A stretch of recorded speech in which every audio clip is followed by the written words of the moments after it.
Yo, this is Breeze, and I'm chatting with Staxx. He threw that patch on, make it look like he was in a club, but he was never in a club. They want to be able to tack like 15 felonies upon jaywalking across the street. This outlaw motorcycle member and it doesn't matter what they stack on you. Because they're a friend or they know somebody and they start hanging them around and making them an official hang around. Next thing you know, they're prospecting. Before you know it, they got a patch and I'm going, you've never been in a club. His dad was a bandito. He borrowed $100 from the club. It might have been 1,000. I don't know. But his own son was 86. I think it was from that point on, I was like, one day, I'm going to be one of those guys. And he said, if you don't get on a stand, you're going to lose. You're going to jail. I said, I can't take the stand. Welcome to this episode of Chatting with Staxx. I'm your host, Bill Staxx, and today I got Breeze. By somebody in the club that he came from. So, I can't even imagine how that guy was feeling or why the hell he would even want to come around these guys. So we're there a couple hours. I'm working the bar, picking up trash, doing my thing.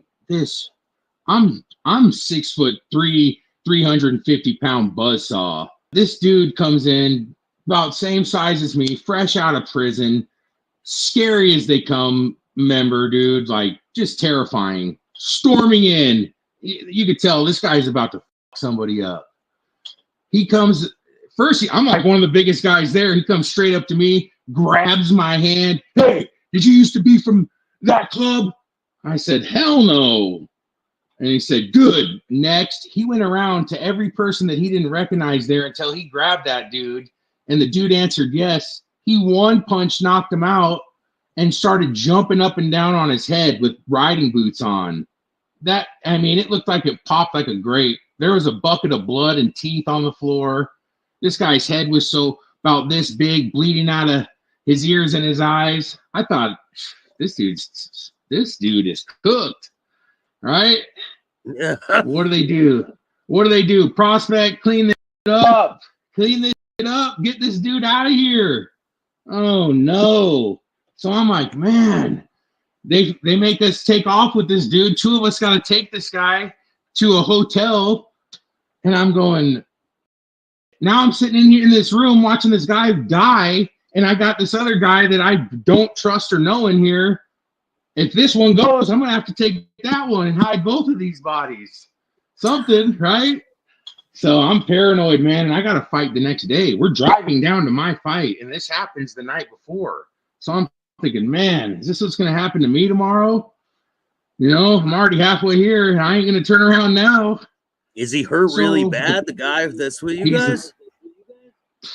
He's hurt. He's cooked. His head is this big as I'm holding out my hands, and he's bleeding out of his eyes and ears. And he can't talk. I can see that he's breathing.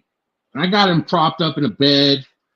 I'm kind of just watching him. And like I said, I had those pills. Guess what? I got to start feeding them to this mother. I got to start feeding him these painkillers and stuff, right? I give him enough to where it makes him puke. Later, he had told me, he said, you probably saved my life that night when you gave me stuffed all those pills down my throat. And it started making me throw up. I had to get up and move. So he pops back to, he's all right. He ain't going to die. We got to continue down to the next stop. So, we get one guy, rent another car, take this fool home, see if he's not going to die. We'll head down and see if I don't die. Next. Dude, we got to drive another 6 hours. We drive and drive and drive. We get down there. This dude's charter comes out of before we go to the 300-person party, his charter and my charter meet at a hotel, talk about how it's going to go down. There's rules to these fights. It's supposed to be the fairest fight you ever been into. No hitting on the ground. Take your rings off, etc., right? I don't care. Fight's a fight. No rules in love and war. But we get down there. They have their little meeting. They take us down to this clubhouse, man, and it's just like, it's unbelievable. There's 300 badass dudes there from all around the United States, a bunch of peewees standing around in there, dude. Bad mother. Yeah. And they split like the Red Sea. They know what we're there for. Boom. And it just leads a path through the clubhouse and into the backyard, into the corner by the porta potties. And these guys' fences are 18 feet high. You're not getting out. So I'm just like, whoo, adrenaline's rushing, man. Take my shirt off, put in my mouthpiece. I'm ready to rock and roll. The member comes out. He was going to come out and start yelling at me. I just popped him one real quick, get the fight going. We're two big boys. He's same size as me. 6'3", 250. We fight. You know, it seems like you're fighting for 30 minutes, but it's probably only about a minute and a half, 2 minutes that you're actually just slugging it out. My plan going down there was like, hey, I'm going to hang around. I don't want to walk in there and beat this dude down and then get killed for it, you know? So my goal is to go in there, get some good punches in, and then just take a fall, you know? Whatever. You let yourself just take it because that's just the only way you're going to get out. Yeah. I'll admit that was my plan, but I did actually lose just for the fact of losing a fight. I didn't throw the fight. He got me. We were fighting. We're throwing haymakers. I get him with a good one. He's like looks unconscious, falls, hits the porta potty and bounces off of that and like hits his head on the ground. Wakes back up, mad as a bull. Gets up, charges me. I'm like, oh shit! I take a few steps back and I tripped over my own feet. And when I turned around to push myself up off the ground, he just slammed my face into the concrete. Bam! Started hitting me in the back of the head, which is but isn't that against the rules? That's against the rules, right? Dude, this whole thing, you've probably heard it before. It's a popularity contest. You know, so one guy will get away with murder and the other guy can't get away with taking a piece of gum off the bar. Yeah, he slammed my face in the concrete, scraped my head, started socking me out in the back of the head. I grew up with this dude. I got nothing to prove. I do this one. I'm done. I don't want to. I'm good. You know, they're supposed to get me out of there right after that, but they wanted to party, so they just left me in the back, left me in the damn backyard serving food all night. It was So you're all bloody. Quite the experience. Serving food. Yeah, I had this a strawberry on my head. I cleaned it up real quick. I'm used to cleaning myself up. Get some Vaseline or super glue, whatever you need, bandage, get going. Yeah, I'm all beat to shit. We both are. Party on. Fight's over. One member looked at me, said, hey, you're not a... What does do you ever talk to the guy that you went to meet to fight after? He held the grudge, I feel like. He said he was going to let it go if I met to fight, but he held the grudge. We grew up together. I don't know, man. I feel like he did me wrong. I did him wrong back. I don't really, you know, if you're my real friend, I'm not going to hold a grudge. If I don't know you, it's real hard for me to forgive and forget. But if you're my homie, who cares? You know, what's anything between us? Yeah. I'll bleed in the streets with you. Nah, he kind of just stayed mad at me, and we went our separate ways. We actually did. He's out now. I've been out for about, I don't know, 5 years now since I had my kid, but we see each other in the hood, and I was like, oh, here we go. We're going to fight. And we didn't fight. Yeah, it's just ruined friendship over some dumb. So what happens after this fight happens?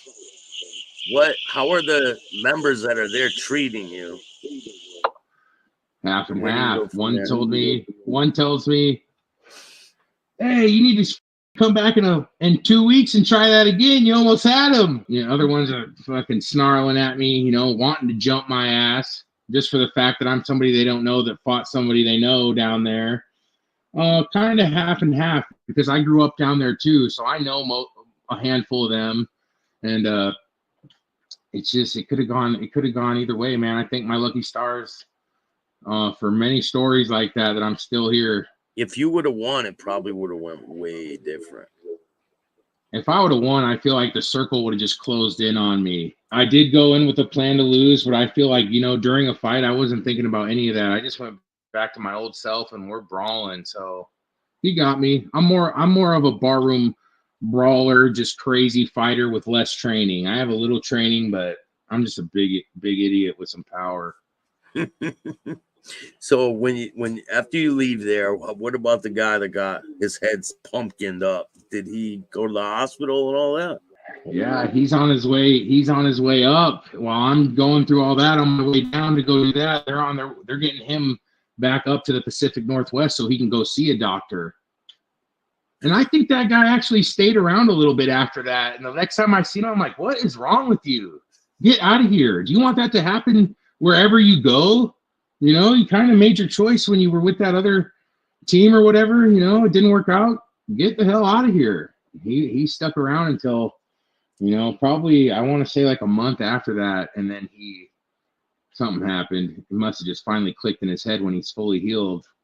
Did you see that a lot where the opposition, people from the opposing factions would come over to you guys' side, and how would they treat them? Well, they want to get as much information as they can out of them, first of all, about their other side, and then they're just going to, you don't want somebody else's trash, right? Yeah. So, and I've also seen the other side of it, you know. I feel like I did something for, I prospected for 5 years, back and forth, out bad, back again. Don't hear about that a lot, you know, and by the time it was all said and done, I've had friends from the other teams. They're all, it's just like all the other bikers that get out of this stuff say, we're all the same dude. I like these and motorcycles and a good time just as much as the next on a motorcycle, man. So what are we fighting over? So I had a lot of patches thrown at me. I actually started like my own little hate motorcycle group for a minute after I had got done with everything, and then that just ended up being a miniature of everything else. Those guys started peeling out on us to be 1%ers again, and we called it a motorcycle cult to get away with not saying so the clubs couldn't try to tell us what to do. It was cool. Yeah. It lasted a little over a year, and then those guys kind of all dispersed back to family members, 1%ers actually, and I can say that I've had, you know, every other top club offer me a chance to come around if that's what I so. But by that time, I'm just burnt. I'm a nobody. I go to church on Sundays. I raise my kid. I'll kill for mine, but all I want is positivity in my life. I don't go out looking for. I'm not here to talk smack. I'm just here to tell you some cool stories without getting anybody in some BS. Yeah, I love podcasts. It's awesome, man, to be able to get these stories out there, and people love to hear them. Yeah. You keep prospecting. Well, you're still a hang around at this point when you come back. What happens next? Oh, I heard you did all right down there. Cool. Well, you're going to keep hanging around now. I was actually really close with my president. My president's probably the only one I like really cared about. I looked at him like a father figure. He was the godfather of my 4-year-old son. I just had a lot of respect for the dude, and I lived it. He actually let me live at their clubhouse. I'm kind of like a poor boy off the streets, you know. Just I'm just here with the shirt on my back, and I want to be around you guys, and I want to do whatever I can to make this happen. So that's what it was. I lived at the clubhouse, so I'm the dog at the gate, and I deal with everybody that comes in during the day and all the people that come from out of town and everything I thought I needed to be doing. When you're living there, you're a prospect, right? Yeah, I think that I had made prospect by then. Hang around the first time was a year, so that's just a whole year of stories. Yeah, every time I made prospect, I moved into the clubhouse. Any other stories stick out in your head when you were just a hang around? No, man, that one I told you was the freaking crowd pleaser. That was one of the craziest things, because the events that led up to, even when I got back, people were like, Jesus, how did you see that and then want to go get yours? And it's like, I didn't care at that point in my life, you know? Yeah. Stomp me to death. I don't want to be here anyways. When you come back, how long until you get your prospect patch? You know, he called me out on that pretty early in my stage, so it was probably 9 more months. It was 9 months of just wearing that brick, man. You get a brick and you get treated like a little booger. Like, what hangs around? Dingleberries, boogers. Hang around is like, dude, don't even call me that. It's embarrassing. But they tell you when you put on that hang around thing for them, that makes you above. Just that hang around tag for them is bigger than any other club. So you kind of put your chest out a little with that, right? It's basically a support patch, right? Yeah, my dad's in it too. My dad is a member at the time too when I'm doing all this, right? It was kind of harder. You think it would be easier if your dad's a member, but it's not because sometimes he's going to say things and that are going to hurt you in the long run when he's trying to do good. And also, they're going to go, "Hey, you're not just going to walk in because your daddy's a Hell's Angel." And that wasn't my intentions. Was your dad in the same charter as you that you were trying to get into? Mm-hmm. So we prospected together the first time, and he made it. And then I had to take my time out to come back, and he was a member. Oh. Prospecting with your dad. Oh, you know what? I have another good prospect one, dude. I fought a 7-year gun case in the Bay Area because we were following, we went down to a party, Bay Area, big party, they're telling, my dad's been in long enough, they're telling him this is it. This is the last thing you got to go to. You get back, you're good as gold, right? Last one. We catch a gnarly case. Dude, the case is, I just got off probation from that case, like in the beginning of this year, and it's from 2015 against me and my dad. We follow the pack down in the truck, right? They only told him he had to go, and I'm like, I'm coming with you. I love doing this. We're going. If you're going somewhere, I'm going too. So the dad part made it, I had to fight a lot of his fights, and he manipulated me a lot. And we don't talk. We haven't talked in 3 years. Whatever. They tell us this is it. This is a big one. This is a big fat West Coast run. You go down there, you're done. My dad probably prospected for close to 2 years. After a year hang around and however many months, nobody. Slick back. We go down to this party. I am high as a kite on. I'm doing so much this time. It's ridiculous, dude. That's the only time I ever hallucinated was this morning of all these events. We drive down there, we do the party. It's a long 4-day party. None of us sleep. These members are wild. You go to these parties, these dudes are fighting and floating away with their balloons. Shark Tank. It's a good time if that's what you're into. We do the party. Everything's good. We got to follow our guys back home, right? We're in the truck. We start heading from the Bay Area back to the Pacific Northwest. Right out the gate, this freaking cop. Our guys pull out. A cop pulls out. We're about to get them. We're in the chase vehicle. We freaking almost hit the cop to cut her off. Pull over in front of her. You ain't getting our guys. She lights us up. Immediately, this always tripped me out. The first thing she said to us was father and son, right? So I always thought they were tipped up somehow on that one. She says father and son, right? And I'm like, oh man. Because the fact of the matter of all this is, and I've already been charged with these charges, so I can talk about it. I got a machine gun in the car. I got a machine gun and a shotgun ready to rock and roll. I know what time it is when I'm traveling. That was it. I had that just in case. Not going to catch us slipping. Dude, it was the worst. I had this Tech 9. I'm doing everything I can to be the best super prospect I think I can be. All I ever wanted to do my whole life is be in this club, just like that guy says in the movie. All I wanted to ever be was a gangster. I just want to be a biker and do biker shit with my biker friends. All right, so this cop leans in the window, says, hey, father and son, right? It's female cop. Makes it worse, I feel. Sometimes they got a little chip on their shoulder. And I'm like, wow, that's a coincidence that she knows that we're father and son without saying anything else. Like, do you know why I pulled you over or anything? The members are gone. The members in the prospect, they're getting away. We're pulled over. She leans in the window. I already know we're in trouble. We're cooked. She starts saying all this stuff, who are you guys? What are you doing behind those guys?